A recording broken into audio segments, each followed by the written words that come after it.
యేసుక్రీస్తు సర్వశక్తి కలిగిన నామంలో మరొకసారి ఎవ్రీడే విత్ జీసస్ అనే కార్యక్రమాన్ని చూస్తున్న మా క్రైస్తవ కుటుంబాలందరికీ మా హృదయపూర్వక ధన్యవాదాలు. ఈ కార్యక్రమం ద్వారా మీ ఆత్మీయ జీవితాన్ని, మీ భౌతికమైన జీవితాన్ని, మీ కుటుంబ వ్యవస్థ ప్రభువులో బలపరచబడాలన్న ఒకే ఒక ఉద్దేశంతో ప్రతిరోజు దేవుని యొక్క వాక్యాన్ని మీకు అందిస్తున్నాం. మీరు కూడా వింటున్నారని మేము నమ్ముతున్నాం. అనేక మంది తెలియజేస్తున్నప్పుడు ఈ లేఖనం ద్వారా మేము దీవించబడ్డాం. నిన్నటి వాక్యాన్ని బట్టి మేము బలపరచమని చెప్తున్నప్పుడు దేవుడిని బట్టి, దేవుడు ఇస్తున్న సమయాన్ని బట్టి మేము కూడా ఆనందిస్తున్నాం.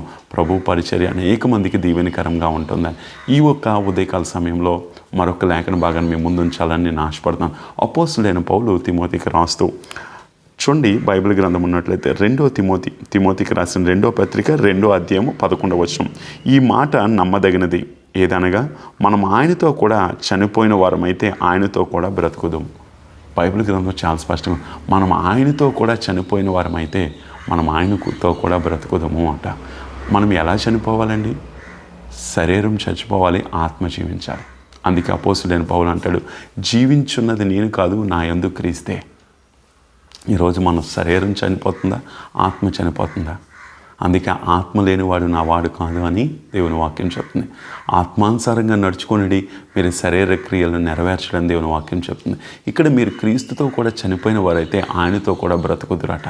ఈ లోకంలో ఉన్నప్పుడు శరీరం చచ్చిపోవాలండి, ఆత్మ జీవిస్తే అప్పుడు ఈ లోకం నుంచి విడిచి వెళ్ళిపోయిన తర్వాత నిత్య రాజ్యానికి వారసులుగా దేవుడు మనం మారుస్తాడు.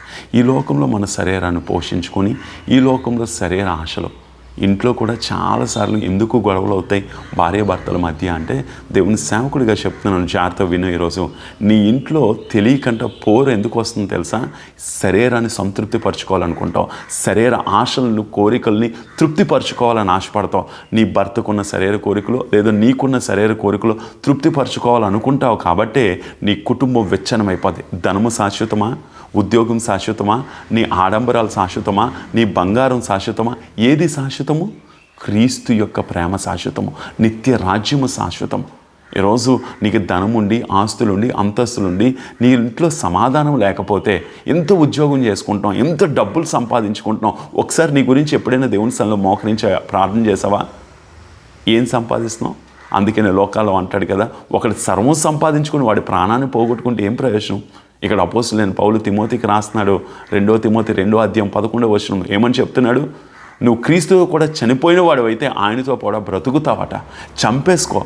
ఉద్యోగము, వ్యాపారము, డబ్బులు, ఆస్తులు ఇవన్నీ కాదు ప్రభా. ఈ 2025లో నీ నూతన సంవత్సరం, నూతన నెలలోనే ఒక మంచి తీర్మానం తీసుకుంటాను. నా ప్రధాన స్థానం నువ్వయ్యా, నా ప్రాముఖ్యత నువ్వయ్యా. నేను నీకు తప్ప మరి దేనికి మొదటి స్థానం ఇవ్వనయ్యా. ఉద్యోగం చేయొద్దు కాదు, ధనము సంపాదించవద్దు కానీ చెప్పట్లేదు. దానికి ప్రాధాన్యత ఇస్తున్నావా? ప్రభు యొక్క వాక్యానికి ప్రాధాన్యత ఇస్తున్నావా? ప్రభు యొక్క నియమ నిబంధనలకు ప్రాధాన్యత ఇస్తే చెప్తున్నాను, నువ్వు నిత్య రాజ్యానికి వారసులుగా అవుతావు. చంపేసుకొని శరీర ఆశలు. ఉద్యోగమా? దేవుని కోసమే చేయు. ధనమా? దేవుడిస్తే సంతోషము. దేవుడిస్తున్న బంగారమా? దేవుడిస్తున్న ఆస్తులు, అంతస్తులు అవన్నిటిని బట్టి ఆయన అవేం అడగట్లేదు. ఆయనకు కావాల్సింది నువ్వు ప్రియులారా. ఈరోజు మర్చిపోకు, నువ్వు ఆయనతో కూడా నీ ఆశలను చంపేసుకు. ఈ భూమి మీద మా అయితే ఎంతకాలం బ్రతుకుతామండి? 70 సంవత్సరాలు, అధిక బలం ఉన్నాయాళ్ళ 80 సంవత్సరాలు. తర్వాత నీ యొక్క గమ్యం ఎటువైపు, నీ యొక్క ముగింపు ఎటువైపు తెలుసా? నిత్య రాజ్యానికి వారసులుగా ఉండాలి. ఒక మాట చెప్తాను. అందుకే ఒక దైవ సేవకుడు అంటాడు, ప్రభా నేను ఈ భూమి మీద కన్ను మూసిన వెంటనే పరలోక రాజ్యంలో కళ్ళు తెరవగలిగితే నా పరిచర్యకి, నా వ్యక్తిగత జీవితానికి అర్థం ఉంటుందయ్యా అని అడుగుతాడు. అవును, ఈరోజు భూమి మీద కన్ను మూయగానే నువ్వు పరలోక రాజ్యంలో కళ్ళు తెరవాలి. అప్పుడు ప్రభువులో నడిపింపబడినట్టు దానికి సాదృశ్యం. ఎవరు వెళ్తారో పక్కన పెడితే ఈరోజు అలాంటి నిరీక్షణతో బ్రతుకుదాం. ధనం శాశ్వతం కాదు, నీకున్న ఉద్యోగం శాశ్వతం కాదు, ఇవేమి శాశ్వతం. ప్రభు కొరకు చచ్చిపో. మనుషుల దగ్గర హేళన అయిపోయావా? నీ భర్త దగ్గర హేళన అయిపోయావా? లేదా నీ భార్య దగ్గర హేళన అయిపోయావా? పర్వాలేదు, ఏమైపోదు. ప్రభువు కొరకు నువ్వు చచ్చిపోతే ఆయనతో కూడా బ్రతుకుతావు. నిత్య రాజ్యానికి వారసుడిగా దేవుడు మారుస్తాడు. ప్రియులారా, కళ్ళు మూసుకుందాం, ప్రార్థన చేద్దాం.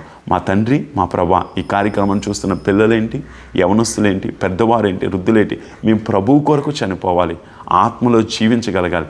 శరీరము ప్రభా ఏమాత్రం కూడా మా మీద ఏలుబడి చేయాలి. ఏలుబడి చేయకుండా నీ ఆత్మ ఏలుబడి చేయగలిగే కృపలో మమ్మల్ని నడిపించు ప్రభా. శరీరం ఏమాత్రం కూడా ఏలుబడి చేస్తుంది అని మేము అనిపిస్తున్నప్పుడు శరీరాన్ని చంపి ఆత్మను మేము పోషించేవారిగా ఉండడానికి సాయం దయచేయి. ఈ కార్యక్రమం చూస్తున్న ప్రతి కుటుంబాన్ని దీవించి ఆస్వాదించమని యేసుక్రీస్తు సర్వశక్తి కలిగిన నామంలో అడిగి వేడుకొంచున్నాము తండ్రి. ఆమేన్. God bless you. దేవుడు మనల్ని మన కుటుంబాలను దీవించును గాక.